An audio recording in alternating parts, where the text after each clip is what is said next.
जय श्री राम मित्रों। आज की कहानी है भाग्य का लिखा नहीं मिटता। दोस्तों, किसी गांव में एक बुद्धिमान गरड़िया रहता था। उसका एक दोस्त था जो आँखों से अंधा था तथा बहरा था। वह दूसरे गांव में रहता था। एक दिन वह ज्ञानी गरड़िया अपने अंधे बचपन के दोस्त से मिलने के लिए घर से निकला। उसके दोस्त का घर काफ़ी दूर था। वह गरड़िया रास्ते में जा ही रहा था कि उसे अचानक एक हष्ट-पुष्ट आदमी दिखाई दिया। वह भी उस गरड़िया के साथ चलने लगा तो वह गरड़िया उस मनुष्य का नाम पूछता है तो वह अपना नाम अशोक पाल बताता है। वह गरड़िया भी सोचने लगा कि मुझे भी काफ़ी लंबा जाना है, चलो एक साथ मिल गया जिससे रास्ता आसानी से कट जाएगा। अब गरड़िया और अशोक पाल दोनों साथ साथ चल रहे थे कि अचानक एक गांव आ गया।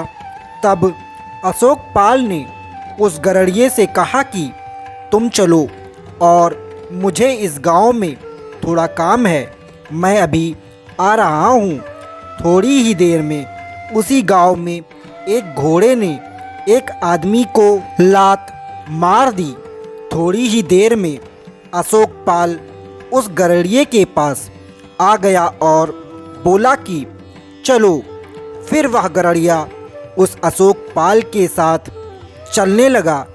थोड़ी दूर जाने पर फिर एक गांव आया तो अशोक पाल फिर उस गरड़िए से बोला कि मुझे इस गांव में थोड़ा काम है, मैं अभी आ रहा हूँ। थोड़ी ही देर में उस गांव में आग लग गई। वह गरड़िया सोचने लगा कि यह आदमी जहाँ जहाँ जाता है तो वहाँ पर कोई ना कोई दुखद घटना जरूर घटती है। अतः वह गरड़िया अशोक पाल से पूछ ही लिया कि भाई तुम कौन हो। गरड़िए की बात सुनकर अशोक पाल बोला कि मैं यमदूत हूँ, मनुष्यों के प्राण हरण करना मेरा काम है। उसके बाद गरड़िया अशोक पाल से पूछा कि यदि तुम यमदूत हो तो ये बताओ कि अगली मृत्यु किसकी होने वाली है। तब अशोक पाल ने कहा कि अगली मृत्यु तुम्हारे उसी मित्र की होने वाली है जिससे तुम मिलने के लिए जा रहे हो। वह गरड़िया सोचने लगा, यदि ऐसी बात है तो मैं अपने मित्र से मिलने नहीं जाऊंगा। अशोक पाल ने गरड़िए से कहा कि तुम जो सोच रहे हो ऐसा कुछ भी नहीं होगा, होनी अटल है इसलिए होकर ही रहेगी। थोड़ी ही देर में उस गरड़िए ने देखा कि उसका मित्र जिससे वह मिलने जा रहा था वह स्वयं उससे मिलने के लिए बड़ी तेजी से चला आ रहा है। जैसे ही उसका मित्र उस गरड़िए के पास पहुंचता है, हृदयाघात होने के कारण उसकी मृत्यु हो जाती है। इससे उस गरड़िए को बड़ा पछतावा होता है। वह उस अशोक पाल से पूछता है, अच्छा ये बताओ कि मेरी मृत्यु कब और कैसे होगी। तब अशोक पाल ने कहा कि तुम्हारी मृत्यु ठीक 6 महीने के बाद दूसरे राज्य में फांसी लगने से होगी। वह गरड़िया फिर अपने घर गया और सीधे अपने राज्य के राजा के पास गया और गरड़िए ने राजा से अपनी सारी बात बता दी। तब राजा ने राज्यसभा में यह प्रश्न सबके सामने रखा। तब उस राज्यसभा में यह फैसला लिया गया कि यदि ऐसी बात है तो वह गरड़िया इसी राजमहल में 6 महीने तक रहेगा। राजा ने गरड़िए के लिए राजमहल में ही व्यवस्था करवा दी। धीरे धीरे समय व्यतीत हो रहा था।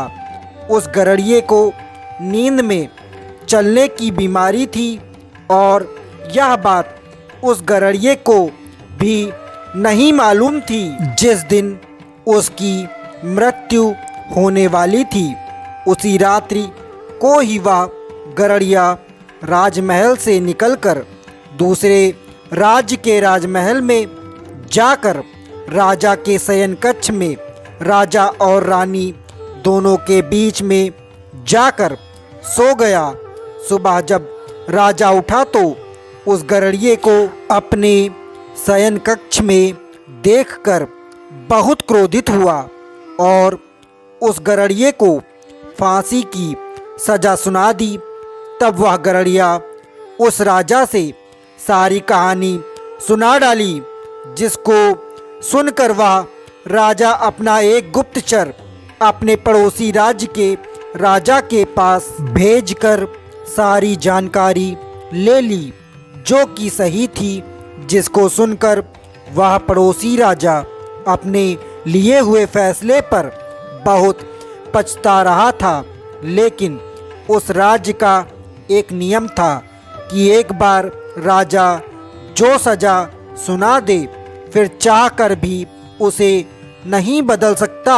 राजा ने एक राजसभा लगाई और इसका उपाय पूछा।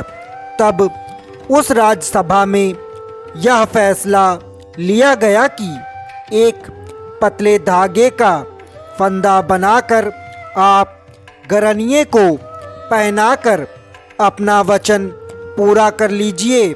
फंदा पतला होने के कारण गरड़िए की मृत्यु भी नहीं होगी और आपके फैसले की लाज भी बच जाएगी। तब एक पतले पतले धागे से फांसी का फंदा बनाया गया और उसके अगले दिन गरड़िए के गले में डाल दिया गया और फंदे को खींच दिया गया। सभी ने यह सोचा था कि गरड़िए को कुछ भी नहीं होगा, लेकिन उस पतले धागे की वजह से उस गरड़िए का गला कट गया और खून तेजी से निकलने लगा। तुरंत राजवैद्य को वहाँ उपचार हेतु बुलाया गया, परंतु उनका सारा उपचार और भरपूर प्रयास विफल रहा। ज़्यादा खून बह जाने की वजह से उसकी मृत्यु हो गई। तो दोस्तों, हमारे भाग्य में जो लिखा होता है वो हर हाल में होकर ही रहता है, उसे बदला या काटा नहीं जा सकता। उस गरड़िए ने अपने बचने के लिए कितने उपाय किए, लेकिन मृत्यु के आने पर कोई उपाय काम न आया तथा उसकी मृत्यु हो ही गई। तो दोस्तों, यह कहानी आपको अच्छी लगी हो तो चैनल को सब्सक्राइब अवश्य करें। नमस्कार।